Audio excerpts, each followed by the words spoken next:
lecture is going to be about Aristotle's ethics, and I'll start out with a few comments about politics, but this particular lecture is going to focus on the personal virtues and the social virtues, and then the next lecture will speak about the political virtues. Um, Aristotle starts out book one. If you remember with the metaphysics, the first sentence was all human beings by nature seek understanding. And so the metaphysics gave you the principles of being as being in order to show that the universe is inherently understandable. That's how we evolved as a creature that's capable of understanding it. There are patterns in the natural world, but there are also patterns in human behavior because human behavior um, is a product of evolution and of our capacities as creatures whose desire or natural um, goal, telos, perfection, is to understand. Now, in the ethics, we're talking about action. The goal in ethics is to achieve the human good in action. The sphere of human choice, human history, human culture is a different sphere, a different system than the natural system, but it evolved from the natural world, and there should be an integration of nature and culture. But he starts out the ethics by saying all all actions, all human actions are for the sake of some good. This is really important because I don't know about other people, but when I was growing up, I thought Hitler evil, and Mother Teresa good or something. And what I really didn't realize, and it took me a while, was that Hitler had an idea of the good, and every human action is connected to some notion of the good, whatever it is. So we really have to be careful not to oversimplify. People don't walk around saying, I'm evil and happy. They walk around saying, yeah, I want to get as rich as possible, but so would anybody else. Everybody thinks being rich is good. They just don't want to admit it. Or they're just spoiled sports or, or something like that. There's always a reason. Sometimes somebody has good morals until there's a critical moment, and all of a sudden it goes down the drain, and something is more important, like revenge.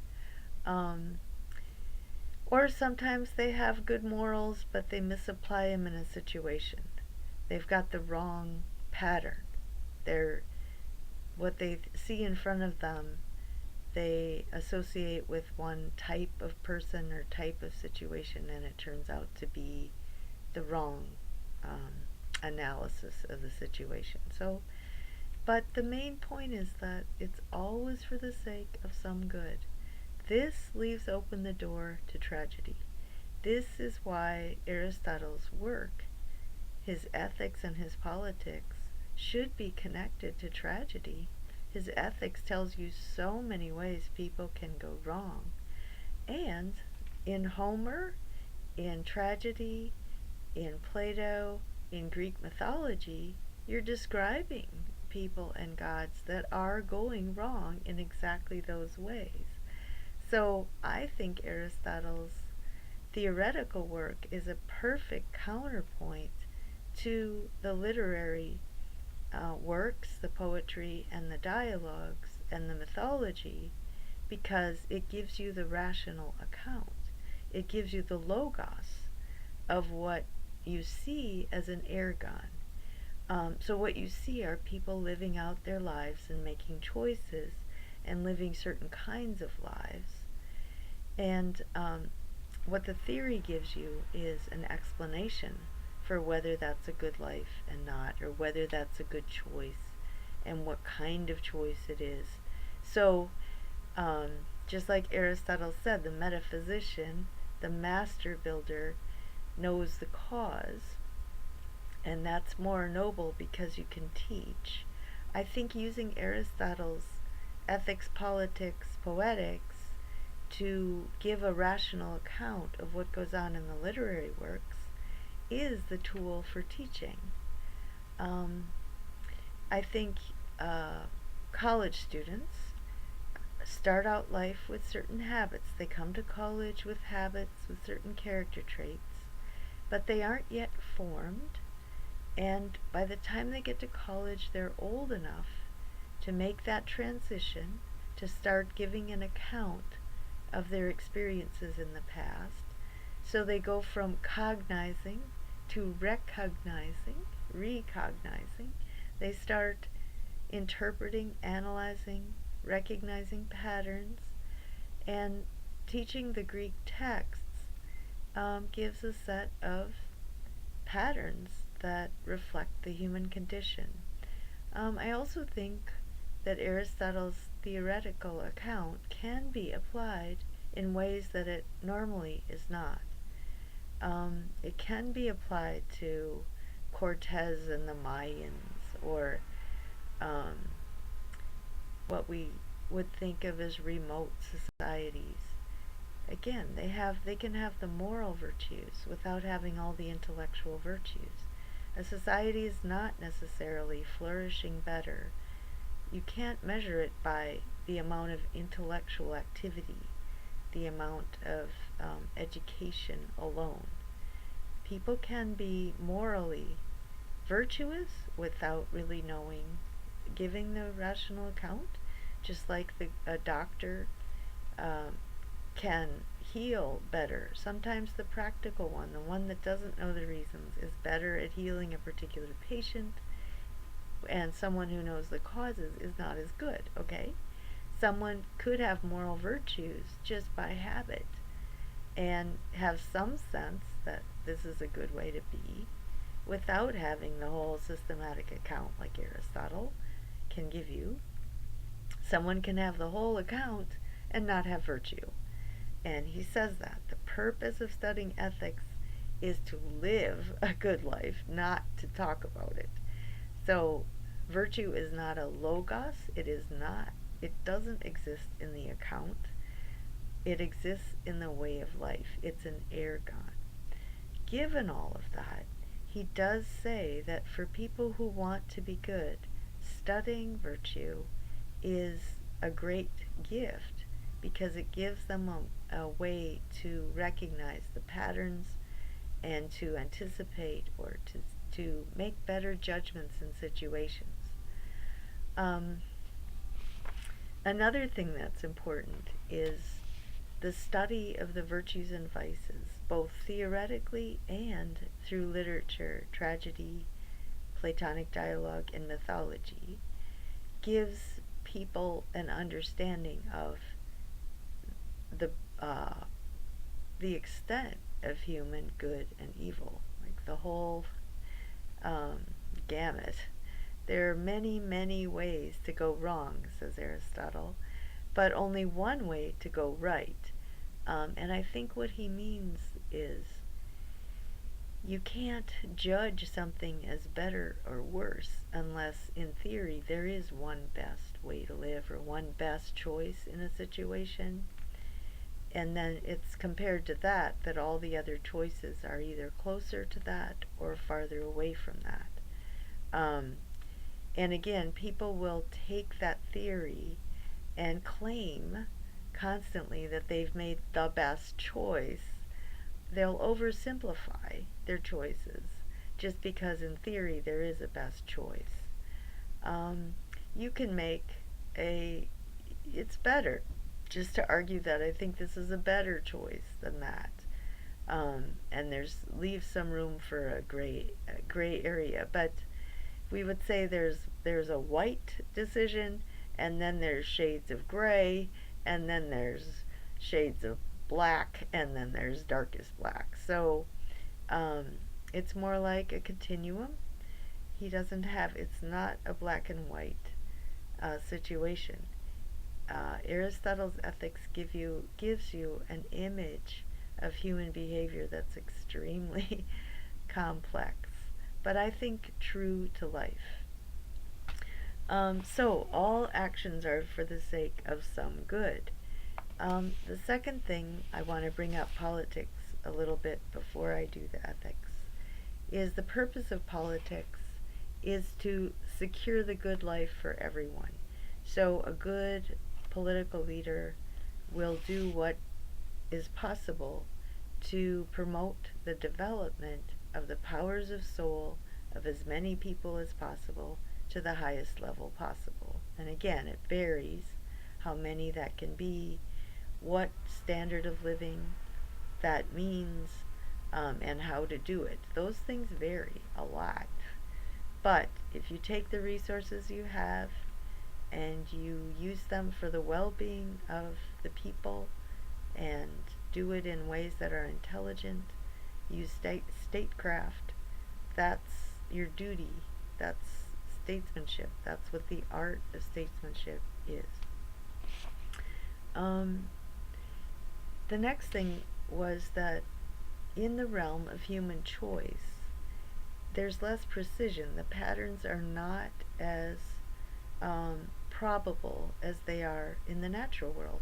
The natural world functions according to a much more probabilistic framework. Things tend to happen according to patterns much more frequently than they do in human affairs. There is novelty, obviously, in the natural world, but human affairs are much less precise because of the power of human choice. People have the ability to make all sorts of choices. Plus, the fact that they make their choices on the basis of their thoughts, and people are capable of thinking just about anything.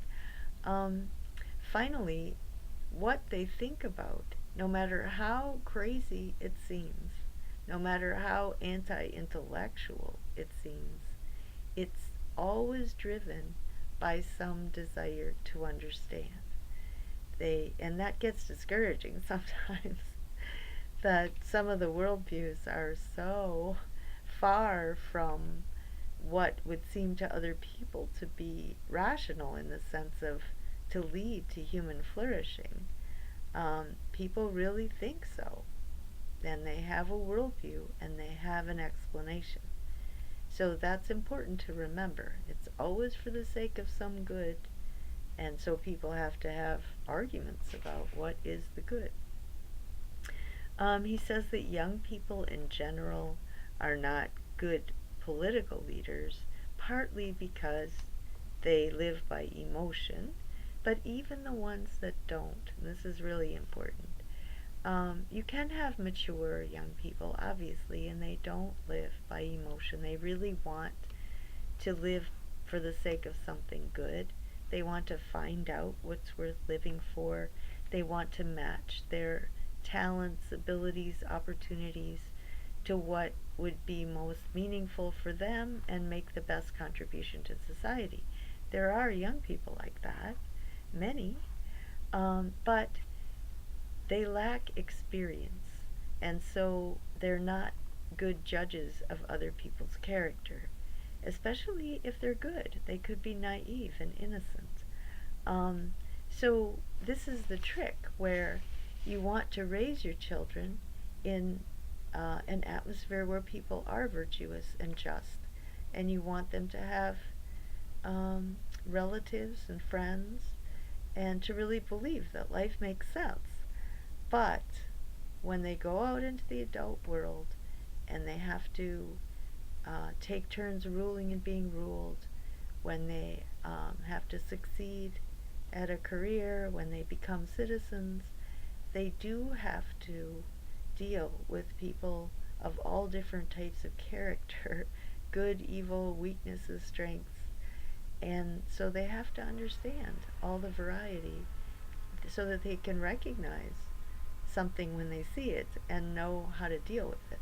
So, tragedy, Greek mythology, Plato's dialogues are all showing you all these varieties of character, Homer also, and trying to get you to understand the human condition, human culture, the range of human characteristics and choices. Okay? Um, and for adults, you're just constantly adding to their education, reminding them of various weaknesses and strengths people have. Okay, people have different views of happiness. The main differences are people who value pleasure, and eventually pleasure leads to wealth, because you can't have pleasure, a very pleasurable life, unless you have money. Um, Political pleasure, power, or truth. Aristotle says here, pleasure, the political life, or contemplation. And this often gets misinterpreted to mean professors sitting in their offices.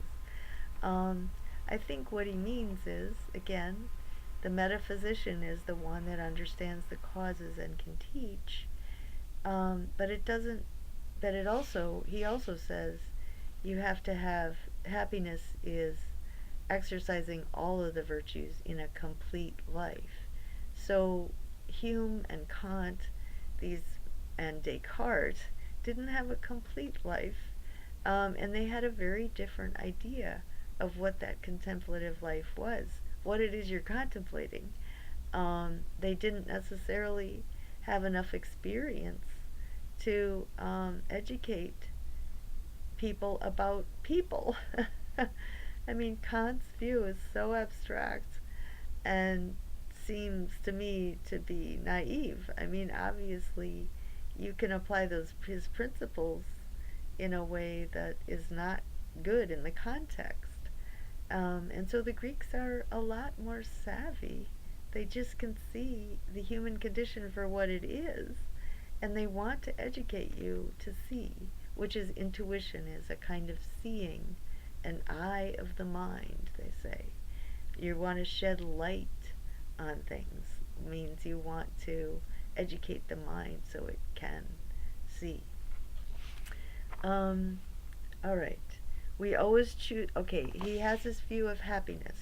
He says there isn't anybody who doesn't want to be happy. Everybody wants to be happy. Well, the translation of that word, the word is eudaimonia, which means a good daimon, and daimon means spirit.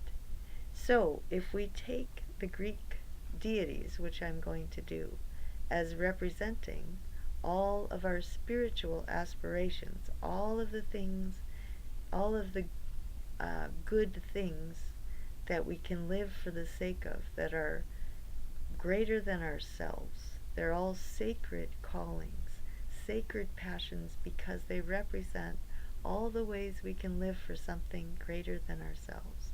So, what the word that gets translated happiness really means having a good daimon, being able to balance all of those sacred passions and perform your function as a human being really well, that highest level of excellence. It's an extremely high standard.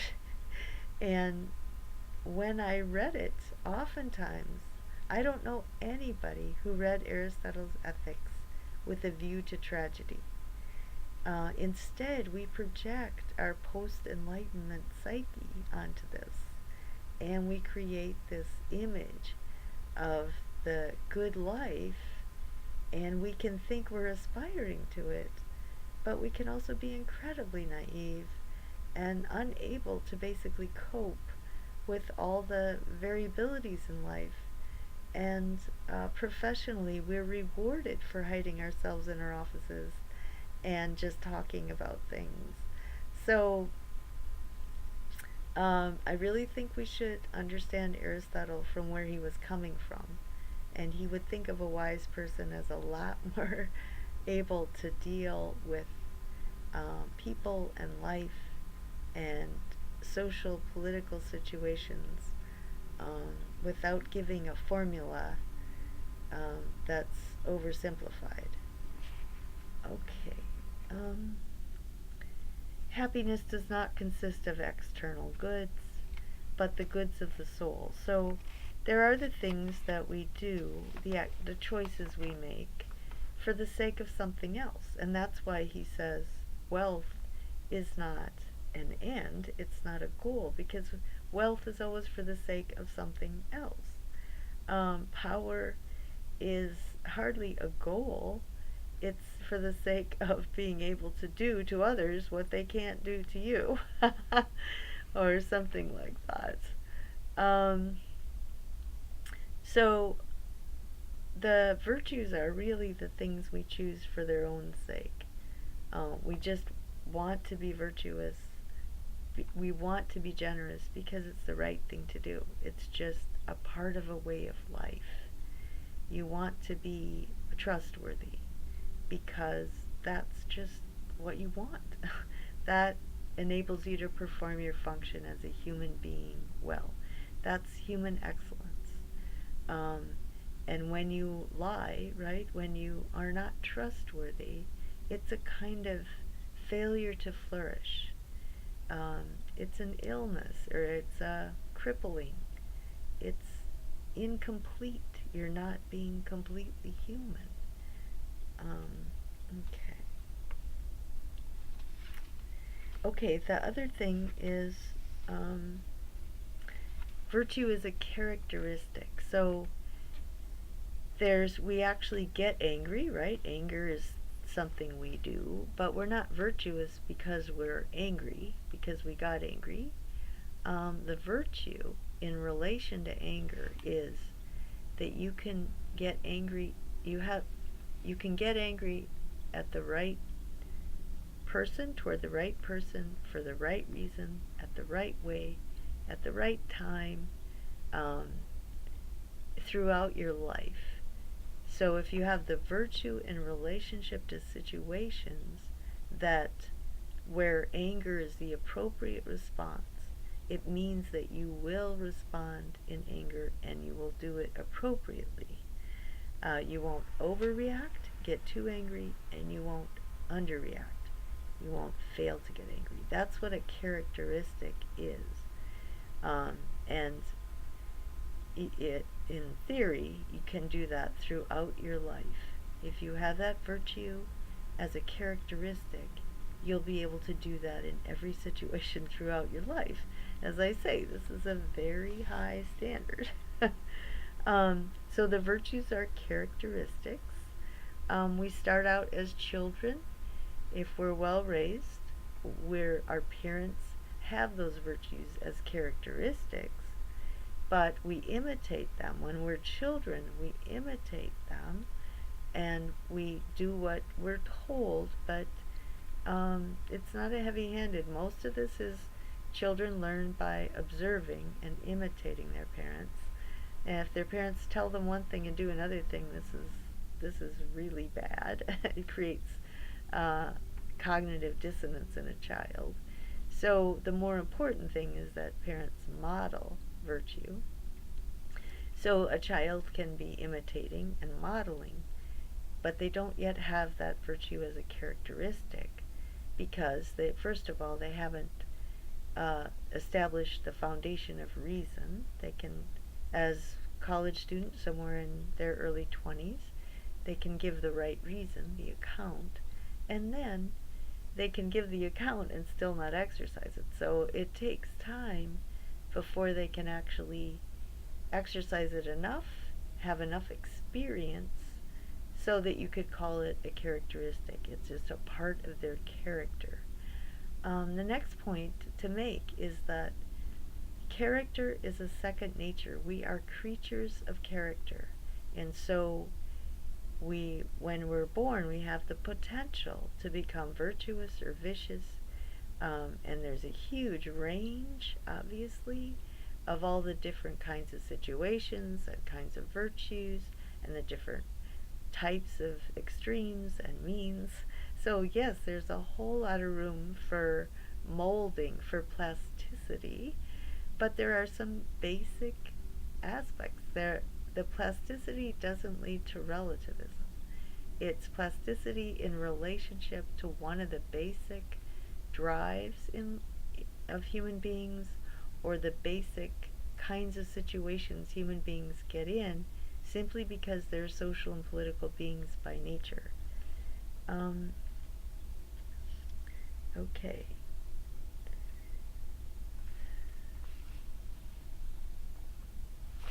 All right. The next point is that, okay, so the psychological foundations of the virtues. And I will talk about Aristotle's De Anima, his psychology, in another lecture. But basically, there's certain non-rational, or well, non-rational powers of soul, like digestion, breathing. Those are automatic responses. But those are activities of soul. They're energia. They're powers of the soul. Um, and then there's other powers of the soul that are tied to the intellect that we learn through teaching, like math. You can have any kind of moral character and be good at math, or the sciences. To some extent, of course, you have to have some virtue, or you wouldn't sit down and study math and science, right? You have to have some discipline. But you could be studying it for the wrong reason, for a wicked reason, in order to get rich or famous or something. Okay, then there are the other um, powers of soul that are that are connected to pleasure and pain, and those are what we get habituated for. Um, and we learn them by habit. We start out by habit, and gradually we come to rendering an account of them. They start out with the appetitive, desiring part of the soul, and they're concerned with pleasures and pains.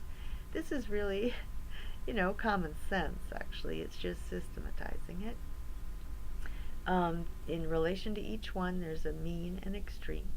So let me just start with the obvious one. The most immediate ones are self-control and courage, because they relate to the most basic drives that we have.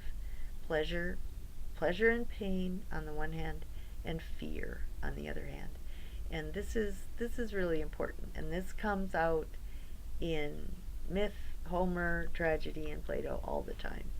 So there's the drive for eating, obviously, drinking, and sex. That's temperance. Self-control is concerning those three drives. Self-indulgence is to eat too much, drink too much, or be sexually promiscuous.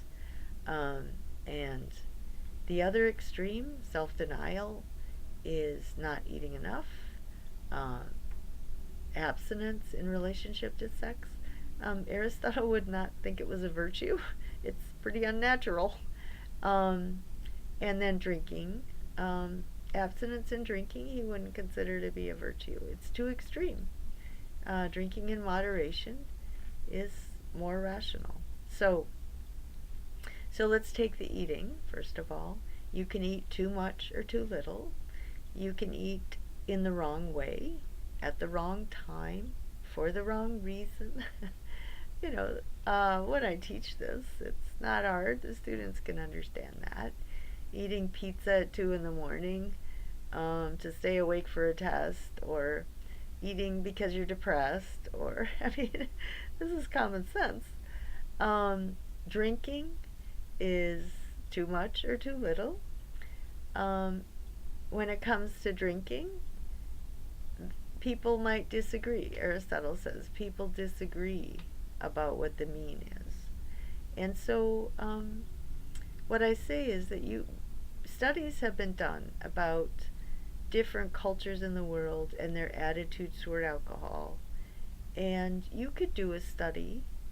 There is a genetic tendency for people to become alcoholic. I think it's 7% of any given population would have the particular makeup, genetic, or well, I think mostly it's genetic, to become alcoholic.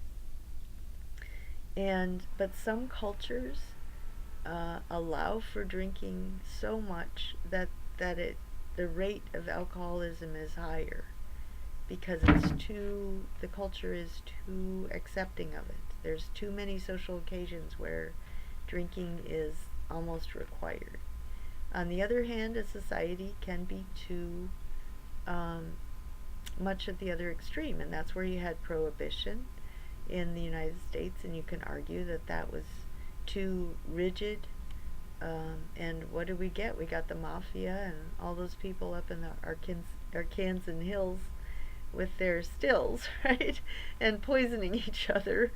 So you can argue that the laws can be too rigid or too lax, and you can set up a kind of model for what sort of degree of acceptability of alcohol drinking would be the mean, would lead, studies could show what would lead to the minimum uh, number most likely to lead to those people who have a tendency to become alcoholics not to do so. Um, I myself abstain from alcohol for political reasons or social reasons because if 7% don't have this tendency, everyone through a lifetime will have a profound effect on at least three other people. I mean, they will tend to get married, have children, or their relationship to their siblings or their parents. So, alcoholism will cause grief and suffering for about at least 25% of any population if the 7% really are alcoholics. So I just abstain because I don't want to support the possibility of that much dysfunction. It's just because other people can't control their drinking and other people suffer because they can't. But I'm not necessarily proud of that. I just wanted to say that just to give people a different opinion, shake them up a little bit about how people could possibly use Aristotle's virtues to behave in a certain way and have certain reasons for it. Um, so, again, Aristotle's theory allows for a lot of variability without being reduced to relativism. Um, then there's sex, right? Promiscuity, abstinence, and the mean. Um, and Aristotle says people disagree. People disagree on how much drinking is too much, um, and sexual situations. I think the Greek myth and tragedy, Homer, I think all of these stories, and this is my interpretation, and I'm going to back it and give a whole lot of reasons for it, is really indirectly supporting monogamy because we are the creature whose destiny is to desire to understand in order to raise children to be mature adults. They need a stable home life. They need people around them that are consistently acting virtuously so that they can imitate them. And and they need it for many years. So monogamy tends to be the best way to get that.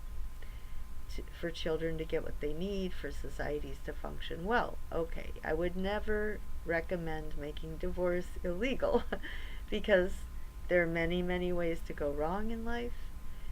Marriage requires every aspect of your character is activated, and so there's plenty of people who have the kind of character which is really incapable of long-term committed relationships of any type, much less sexual, economic, and all the other things that happen in marriage. So, unfortunately, there are many people who might be incapable of that kind of long-term commitment that marriage involves, and raising children together and modeling virtuous behavior.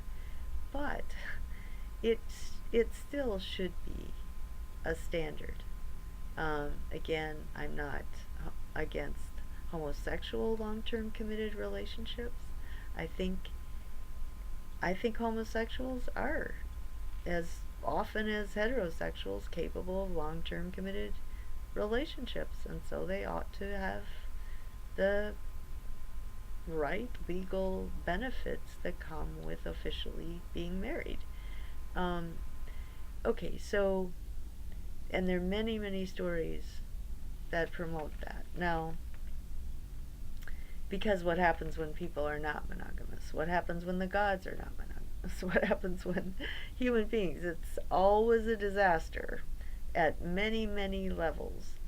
So, having stable families is important. This does not mean that I'm conservative, because in there's a lot of ways to argue that the policies on one side or the other will tend to promote monogamy more.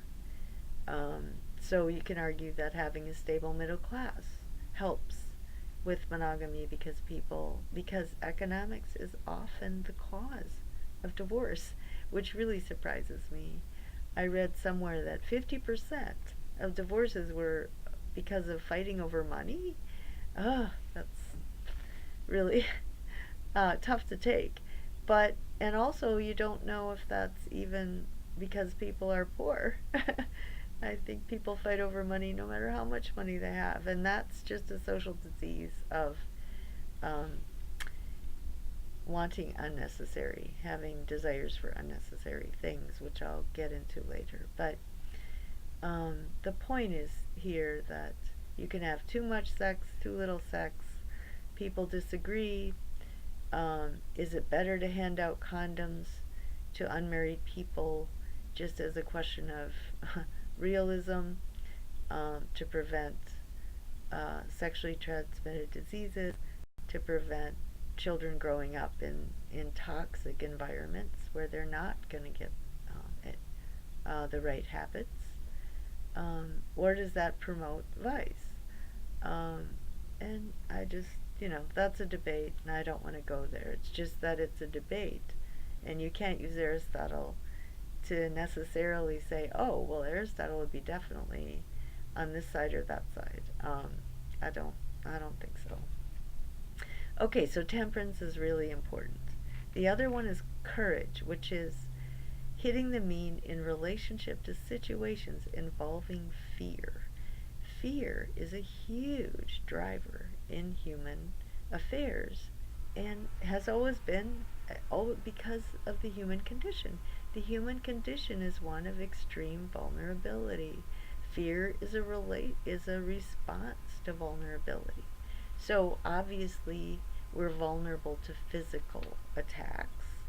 As a social and political beings, we're vulnerable to attacks from foreigners, enemies. So there's that, the physical side. But we're also afraid of pain, and we're afraid of death, and there's fear of loss of reputation, fear of inability to survive or thrive, like you can't get a job, or you can't keep your job, or there's fear of loss of respect among your friends. There's fear of social ostracism. There's lots of things to be afraid of, and fear drives people. Um, so you can fear too much or too little. You can fear for the wrong reason, in the wrong way, at the wrong time. And it is amazing how phobic people can get. So it is really important to educate the mind, because the mind is what can teach you how to see parts within a whole, see exactly how much you ought to fear this or that. People will often fear what's immediate, and it's not that important, and it's not that fearful, and they won't fear what's more important. Or they'll fear something based on rhetoric that they hear, and they won't fear something that is really a danger to them. But it's not pointed out in the social life. For example, women really should be a fear for getting raped by men they know. men they've dated, or men they have been married to, or their boyfriends. Those are the people that rape them, and those are the people that kill them or hurt them, not some terrorist in Syria, okay? But all of our money goes to terrorists in Syria, and virtually no money goes to support domestic abuse programs and things like that. So we do have to worry about international affairs, but we have to keep things in perspective. And I also think um, it is very amazing how men and women will not simply look at the fact that the worst threat to a woman's well-being, physical threat, is men. The men she knows, the men she's often told she loves or she's attracted to. So we have to get a grip on that and try to figure out what good policy is for dealing with the facts on the ground. There's also the issue of guns and how many guns people need, and that's based on what they fear. So that's interesting, and I don't necessarily want to go there, but it is amazing what people's reasons for having guns, as opposed to what the facts are about if you buy a gun, what's likely to happen, if anybody gets hurt, who is it likely to be? Not an intruder, incidentally, but that again has to deal with fear. Um, then the next virtue is generosity, which is, Aristotle emphasizes, it's very interesting. The word could be generosity or could be liberality, um, depending on the translation. And so when I first read this, I read liberality. And I thought, oh, I'm a liberal. Yeah. And being generous, and he said with money. When I teach it, I also say with your time.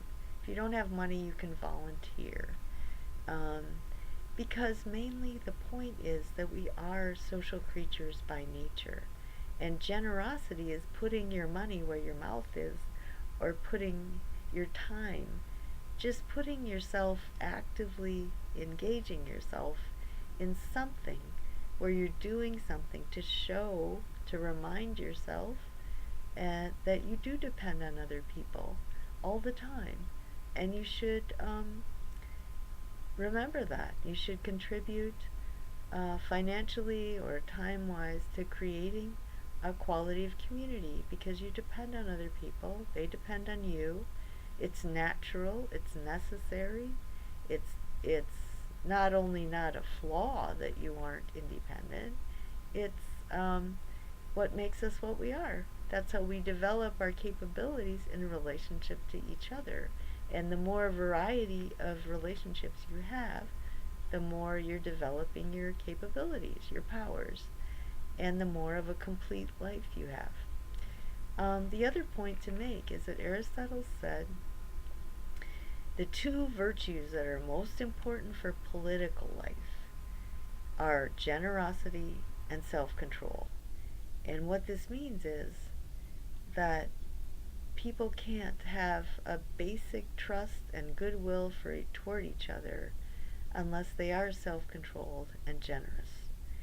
And that has all sorts of political implications.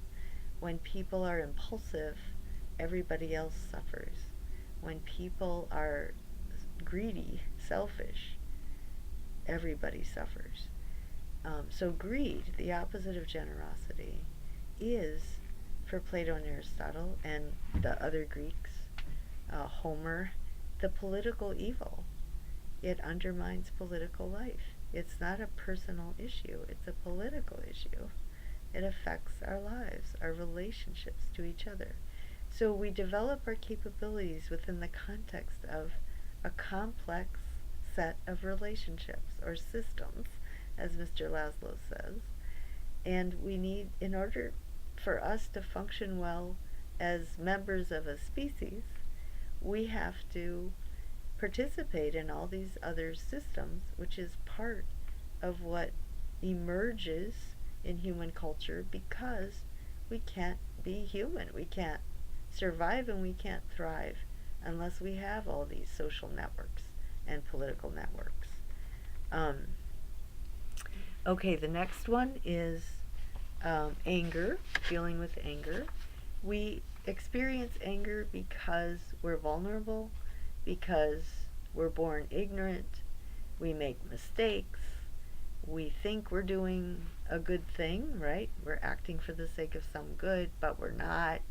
On the other hand, we might have this wonderful idea about living for something and we get frustrated. There's so many obstacles in the way. People mistreat us, or we just don't have enough money to do some wonderful project. And so there's many, many ways to get frustrated and angry. And so one of the virtues is learning how to react appropriately. So you get angry at the right person for the right reason in the right way.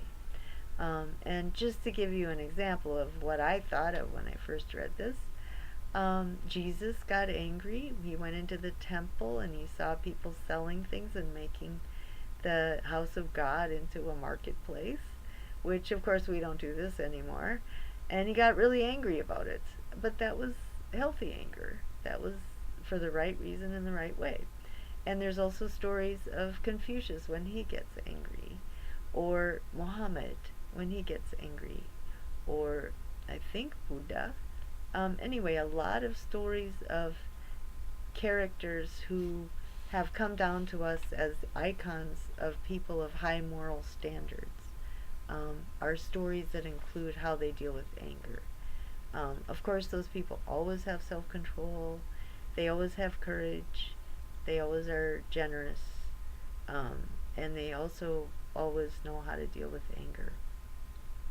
Um, Rational ambition is wanting to develop yourself. Okay, so you have certain natural capacities and you want to develop your capacities in a way that is beneficial to you and beneficial to the society, because you won't even think of it as beneficial to you unless it also is beneficial to the society. So you should be ambitious in the sense of do cultivate your capabilities to the highest level of possible, want to make the best contribution possible, want to have the amount of authority or power that you can exercise for the well-being of other people, because that's the way you flourish. Make your contribution. If you think you well, you should really be honest, right? You might get to a certain level professionally where you think, if I try to go higher, I'll be in over my head. I won't be able to make the right decisions because I don't know enough, or because I can't work that fast, or because I don't have access to the information or to the specialists, whatever. Or you might feel like, I think I could move up. I think I have the ability now. I have the experience. I have the knowledge base. And then you should try. You should make an argument. But always, if a society, if the citizens in a society have rational ambition, you'll develop a society based on merit. Meritocracy, that's the goal, is that people have the jobs they have because they've shown they can actually flourish at those jobs, and their flourishing corresponds to how the people over whom they exercise the power are flourishing. So rational ambition is really important, and you can be what they say, overachiever or underachiever. You want more power than you really can handle and you're in over your head, or you don't take on the responsibilities that you could take on just because you're lazy or distracted. And you suffer, you can't flourish, and society suffers because the society needs everyone to be flourishing.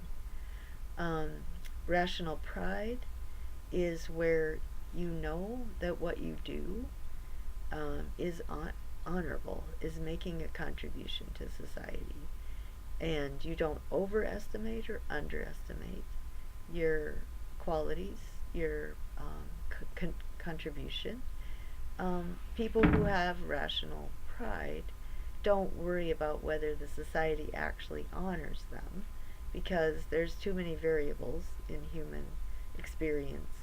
But they do want to make sure they honor other people who are making contributions to the flourishing of society because they want the public realm to be filled with recognition of what is honorable and who's acting honorably, and giving the rational account so that you give younger people or other people a model to strive for, or you remind them of all the positive things other people do to contribute to human well-being, to everyone's well-being.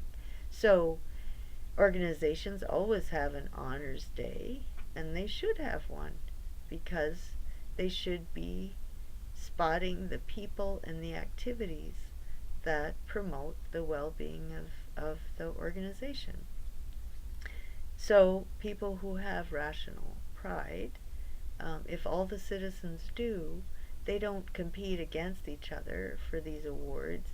They actually compete to try and nominate each other for these awards. And they do so not as a matter of self-deprecation or self-denial or altruism as opposed to selfishness. They do it because it's just a part of flourishing. It's a part, you don't separate your own flourishing from other people's flourishing. It's I don't know. It's the dichotomy between self-oriented versus other-oriented is completely dysfunctional.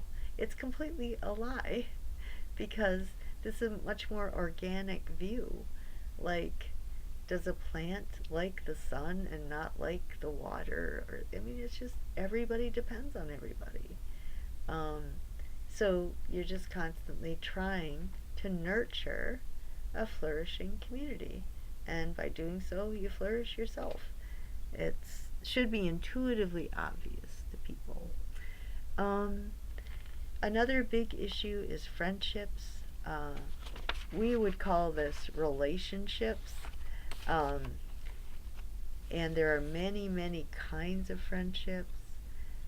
People cultivate each other's character. Let's see.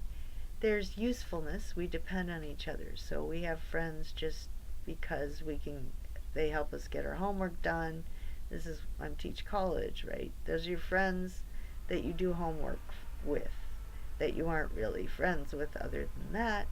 You have friendships based on pleasure, and then you have your friendships based on some activity of virtue. Like you have friends you volunteer with.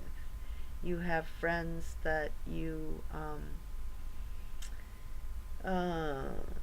create some kind of good. Maybe some friend and you started an organization to tutor or to volunteer or something else that is promoting some greater good.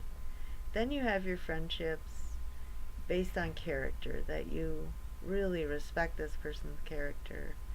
You mutually respect each other's characters, and your conversations encourage each other to go to understand, right? You have to understand and evaluate, analyze what's going on around you, analyze the characters that you know in common, analyze situations. That's how you get insight, is you talk to somebody else who has insight, or you deliberate together about subtle issues, not general ideological issues. This is how you learn. This is how you cultivate your intuition. Another virtue is a sense of humor, which people get surprised because they think of philosophers as kind of humorless duds at a party. But there's the extreme is to be vulgar or crude, and then the other extreme is just be boring. Now, the way I think of rational humor, is again, if you're a serious person, you can get frustrated a lot. And so a sense of humor teaches you how to take serious things seriously. Don't lose your sense of seriousness, but take yourself lightly. Laugh at all the silly, little, crazy, stupid, absurd things that can happen while you're trying to live out your profound life. It gives you perspective, it prevents you from having an ulcer, um, and it's very educational, basically. Some kinds of humor um, help you understand another person's point of view. And what I think of is Bill Cosby had a thing about kindergarten, and well, and he said one of his friends in kindergarten skipped to first grade. And, kindergartens have no idea why he skipped kindergarten, except they knew he could tie his own tie. So it must be because he could tie his own tie. And that just, makes you aware of, from a kid's point of view, this is really crazy. The other thing he did that was funny was the Noah trilogy about Noah and the ark and all that. It's so funny. And again, it teaches you how to get out of a literalist interpretation, get out of taking yourself so seriously, and just laugh about what would happen if Noah was building an ark in his garage, today, and the neighbor comes by. Okay, stuff like that. Yeah, lighten up, you know. You can have all the values that are taught in the Bible and all that, but you need to get a little more light-hearted and light-spirited about it. I do talk to my students about people like Jon Stewart, and I don't watch it. I watched it once, but I just ask them, does Jon Stewart educate you? Does watching it help you become more of a critical thinker? And if it does, that's great. But if it just makes you cynical, like all political leaders are bad because they're all hypocrites, then that's not helpful at all. Um, the one time that I saw it, I felt like he cut these tiny little pieces from videos, and you can cut tiny pieces and have people saying one, two sentences and make pretty much anything out of it you want. So I just didn't want to go there. I just ask the students and I point out to them, if it helps you think more critically, great. If it makes you cynical, no. And then there's vulgarity. They understand that. Politicians, um, comedians will become vulgar, crude, or play on people's weaknesses in a way that just makes them more prejudiced or more vulgar. It's not rational. And then the ultimate, the highest virtue in relationship to yourself is truthfulness. And this goes back to the oracle at Delphi, know thyself, and Socrates. He also, his big thing was to know yourself. And so a truthful person is as opposed to a boastful person or a self deprecating person. They know their strengths and weaknesses. They know what to do to continue cultivating themselves. They know other people because they know themselves, and they know how they can deceive themselves or delude themselves. They can see when other people are deceiving themselves or deluding themselves. They can recognize this level of self-understanding in other people. So truthfulness would correspond to what Laszlo said about self-conscious reflection, and especially about oneself, because it's very difficult to know yourself. That's why the oracle said that. It really is hard. And people who do know themselves, who are really honest about themselves, are such a gift to other people because they can help other people to know themselves. if because they can gently, without attacking them, ask other